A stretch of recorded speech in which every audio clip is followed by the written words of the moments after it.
एक बार ब्रह्मा जी ने कहा कि भागवत लिखने का अधिकारी कौन है।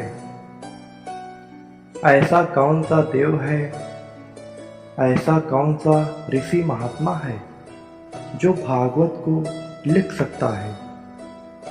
उस समय व्यास मुनि को अहंकार था कि मुझसे बड़ा ऋषि कोई नहीं है। उन्होंने हाथ खड़ा किया और कहा कि मैं लिख सकता हूँ। ब्रह्मा जी ने कहा कि क्या आप लिख सकते हैं? कहा हाँ, लिख सकता हूँ। तो उन्होंने कहा कि ठीक है, ये लो पेन, ये लो कागज, जाओ लिखो जाकर। अब लिखने की बारी आई तो उन्होंने ना तो किसी देवता का नाम लिया और ना ही किसी ऋषि का। उन्हें अपने आप पर अहंकार था।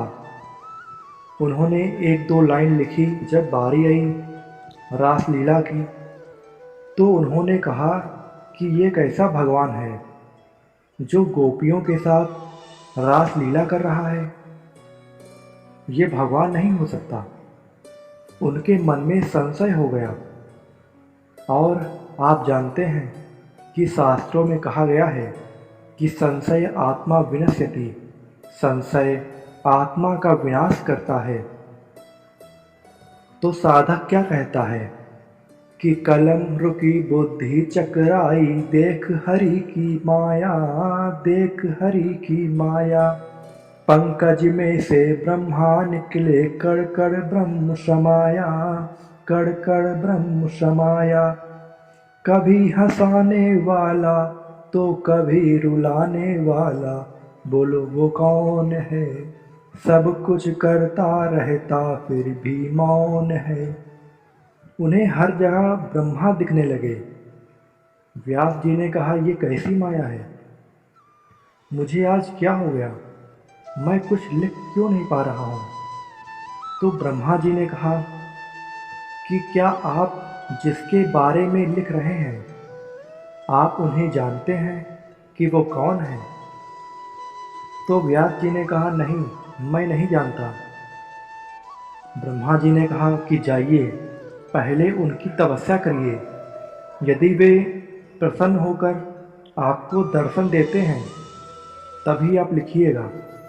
व्यास जी ने ऐसा ही किया। उन्होंने तपस्या शुरू की। तपस्या से प्रसन्न होकर भगवान विष्णु प्रकट हुए और कहा, मांगो, क्या मांगते हो। व्यास जी ने कहा कि प्रभु, ऐसी कौन सी भूल हुई कि मुझसे कुछ लिखा ही नहीं गया, मैं लिख ही नहीं पाया। तो भगवान विष्णु जी ने कहा कि कोई शुभ काम करने से पहले भगवान गणेश का नाम लिया जाता है, आपने नहीं लिया। व्यास जी ने कहा, हे प्रभु, मैं आपकी माया को समझ गया। मैं आपको नहीं पहचान पाया कि आप ही भगवान हैं, आप ही सर्वश्रेष्ठ हैं, आप ही हर जगह समाये हुए हैं। भगवान विष्णु ने कहा कि ठीक है, अब आप लिख सकते हैं, लेकिन आप नहीं लिखेंगे। तो व्यास जी ने कहा, कौन लिखेगा। तो विष्णु भगवान ने कहा कि इसे भगवान गणेश जी लिखेंगे। तो जाइए, आप भगवान गणेश की तपस्या करिए। व्यास जी ने गणेश जी की तपस्या की। गणेश जी प्रसन्न होकर प्रकट हो गए और कहा कि मांगो व्यास, क्या मांगते हो। व्यास जी ने कहा, हे प्रभु, मुझसे बड़ी भूल हो गई, मैं भागवत नहीं लिख पाया, क्या आप मेरी मदद करेंगे।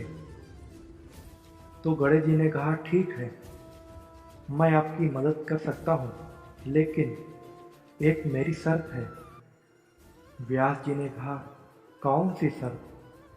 तो उन्होंने कहा कि मैं लिखूँगा, लेकिन मैं तब तक लिखूँगा जब तक आप बोलते रहेंगे, और यदि आपने बोलना बंद कर दिया तो मैं भी लिखना बंद कर दूँगा। और ऐसा ही हुआ। व्यास जी बोलते गए, गणेश जी लिखते गए।